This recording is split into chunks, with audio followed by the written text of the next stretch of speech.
Okay, so today we shall start the topic which is electrostatics.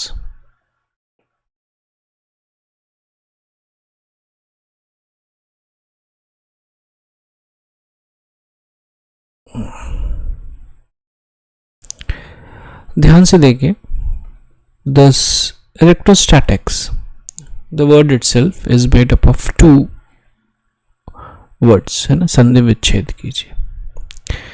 It's electro and statics. Electro, it specifically it stands for electrons, or statics means immovable. Okay, तो यहाँ पे electrons किसको represent कर रहा है? Electrons यहाँ पे represent कर रहा है स्पेसिफिकली चार्ज को. Okay, and electrostatics, statics means immovable, it's not moving, it's at rest. Okay, so now for this we have to know few things about charge and few things about the movement of the charges. Okay, so let us go ahead one by one. The charge, okay, charge होता क्या है? So charge is an inherent property. It's an inherent property of a substance. ठीक है, inherent है. जैसे कि for example मास जैसे कि 5 kg 2 kg 10 kg जो भी है, तो वो उसका इनहेरेंट प्रॉपर्टी होता है. लाइक एक्वायर्ड नहीं है प्रॉपर्टी, वो खुद ब खुद है ना, अंदरूनी प्रॉपर्टी है, उसको आप सेपरेट नहीं कर सकते. Just example, sweetness and sugar, it can not be separated from each other. Similarly any object, any particular point object, it may be having some charge. Okay, और हम लोग को पता है charge means like in atoms, electrons, protons and neutrons. These are the three particles which atom is composed up of, and these three are indestructible. ठीक है, तो molecules का आप तोड़िएगा तो एटम्स मिलेंगे, एटम्स को अगर तोड़िएगा तो इलेक्ट्रॉन्स, प्रोटॉन्स, न्यूट्रॉन्स मिलेंगे. अब इलेक्ट्रॉन, प्रोटॉन और न्यूट्रॉन को तोड़ा नहीं जा सकता है. ओके, तो इलेक्ट्रॉन का इनहेरेंट प्रॉपर्टी होता है कि उस पर नेगेटिव चार्ज है. प्रोटॉन का इनहेरेंट प्रॉपर्टी होता है कि उसमें पॉजिटिव चार्ज है. न्यूट्रॉन का इनहेरेंट प्रॉपर्टी है कि that is neutrally charged. Okay, so it's an inherent property. ठीक है, now when we are writing inherent property, इसमें चलिए क्लियर कट इसमें लिख देते हैं कि there is electron, proton and neutron. Electron के ऊपर नेगेटिव चार्ज होता है, प्रोटॉन के ऊपर पॉजिटिव चार्ज होता है, and neutron is having zero charge, कोई चार्ज नहीं होता. ओके, अब ये चार्ज का मैग्नीट्यूड क्या होता है ये हम लोग जो है बाद में डिस्कस करेंगे. ठीक है, तो ये what is charge? Charge is an inherent property of a substance. Okay, and its unit is, इसका यूनिट क्या होता है? कूलम्ब. ठीक है, तो महान एक साइंटिस्ट थे, ठीक है, उनके नाम पे जो है देयर इज दिस चार्जेस, और चार्ज जो है दैट इज इन कूलम.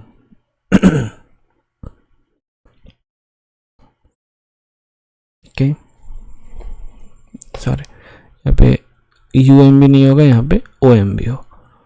ठीक है, it's ohm, coulomb. Okay, now ठीक है, now let us go ahead. तो अब चार्जेस होते क्या है ना? Charge on electrons and protons. ठीक है, ये हम लोग को लेट्स अंडरस्टैंड. तो इलेक्ट्रॉन पे चार्ज होता है नेगेटिव चार्ज होता है, और कितना negative? It is -1.6 into 10 to the power -19 coulomb. Proton पे पॉजिटिव चार्ज होता है, और कितना? Positive 1.6 into 10 to the power -19 coulomb. और neutron is having zero charge, it is not having any charge on it. Okay, now ये हम लोग को पता होना चाहिए, ठीक है? आप लोग केमिस्ट्री में पढ़िएगा, मोल कॉन्सेप्ट में पढ़िएगा, तो ये आप लोगों को पता होना चाहिए कि इन कितना इसका मास होता है, ये भी आप लोगों को पता होना चाहिए, ठीक है? तो this is the charge on electron, protons, neutrons and mass. तो मास कितना होता है? इलेक्ट्रॉन का mass is 9.1, just a minute, I'll confirm it, 9.11 into 10 power -31 kg इसका मास। प्रोटॉन का कितना मास है भैया? प्रोटॉन का है 1.673 into 10 to the power -27 kg। और न्यूट्रॉन का हल्का सा ज्यादा है प्रोटॉन से, ठीक है? हल्का सा ज्यादा, सॉरी। तो यहां पे हम लोग देख सकते हैं कि, है ना, we can like deduce here that mass of electron is very very less than mass of proton, almost 10,000 times, 1000 times, है ना, ऐसे डिफरेंस टाइम्स कम है। और मास ऑफ प्रोटॉन जो है ये ऑलमोस्ट इक्वल टू होगा मास ऑफ न्यूट्रॉन्स, ठीक है? इसी के कारण जो है अगर हम लोग लेंगे 1 ग्राम, है ना, कोई सा भी एलिमेंट, तो उसमें अगर देखिए ध्यान से प्रोटॉन्स, न्यूट्रॉन्स, इलेक्ट्रॉन्स कितना ज्यादा रहता है ना? तो वो मोल कॉन्सेप्ट में हम लोग चले जाते हैं, where we prove that 6.023 into 10 power 23, है ना, ऐसा रहता है। ये भी हम लोग देख लेते हैं, ओके? तो चार्ज ऑन इलेक्ट्रॉन्स और प्रोटॉन्स हो गया, फिर मास भी हो गया प्रोटॉन्स इलेक्ट्रॉन्स का। Now the number of electrons, protons and neutrons, ठीक है? कितना नंबर रहेगा? तो यहां पे हम लोग एक एग्जांपल ले लेते हैं, लेट अस से कि कार्बन, है ना? तो हम लोग को पता है कार्बन का क्या है ना? प्रोटॉन्स इसमें कितने हैं, न्यूट्रॉन्स कितने हैं, और इलेक्ट्रॉन्स कितने हैं? तो प्रोटॉन्स इसमें 6 होते हैं, न्यूट्रॉन्स भी 6 होते हैं, और इलेक्ट्रॉन्स भी 6 होते हैं। तो एक कार्बन एटम में, है ना, सो इन 1 कार्बन एटम अगर हम लोग ध्यान से देखें तो कितना मास है? 6 into 1.673 into 10 to the power -27 kg, ठीक है? 6 into 1.675 into 10 to the power -27 kg। और न्यूट्रॉन, इलेक्ट्रॉन्स का बहुत कम रहता है, लेकिन लिख लेते हैं 10 to the power -31 kg, ठीक है? ये एक कार्बन एटम का है। तो ऐसा ही अगर हम लोग 6.023 into 10 to the power 23 atoms अगर हम लोग लेंगे, ओके? और इसी को हम लोग क्या बोलते हैं? अवोगाड्रोस नंबर, ठीक है? जो कि आप लोग केमिस्ट्री में पढ़ेंगे, ठीक है? इतने एटम्स हम लोग लेंगे तब जा करके जो, है ना, जो कार्बन होगा, this will be of 12 grams, ठीक है? और ये 12 ग्राम कार्बन का 12 ग्राम कार्बन जो है, how many protons and electrons it will be having? It will be having, है ना, कितना? तो 6.023 इंटू 10⁻23 इंटू 6 प्रोटॉन्स हो जाएगा। न्यूट्रॉन्स भी इतना ही हो जाएगा क्योंकि सबका नंबर सेम है 666, ठीक है, और इलेक्ट्रॉन्स का भी इतना ही हो जाएगा। तो number of electrons, protons and neutrons, ठीक है। अब हम लोग को समझ में आता होगा कि इलेक्ट्रॉन्स, प्रोटॉन्स, न्यूट्रॉन्स की संख्या जो है बहुत ज्यादा है। इट्स क्वाइट ह्यूज, बहुत ज्यादा है। Okay, fine. Now let us go ahead. तो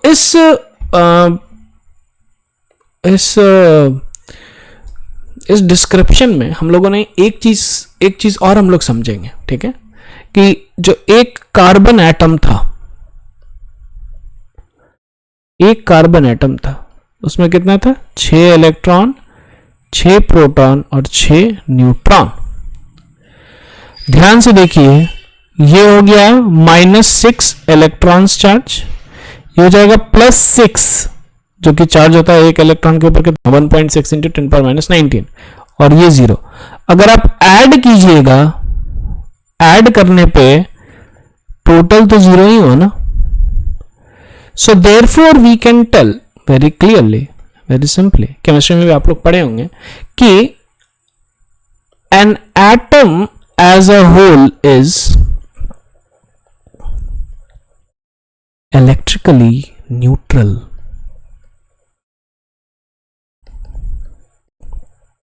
न्यूट्रल होता है, ठीक है, न्यूट्रल है।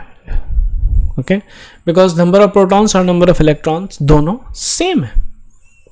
Now here comes an important point.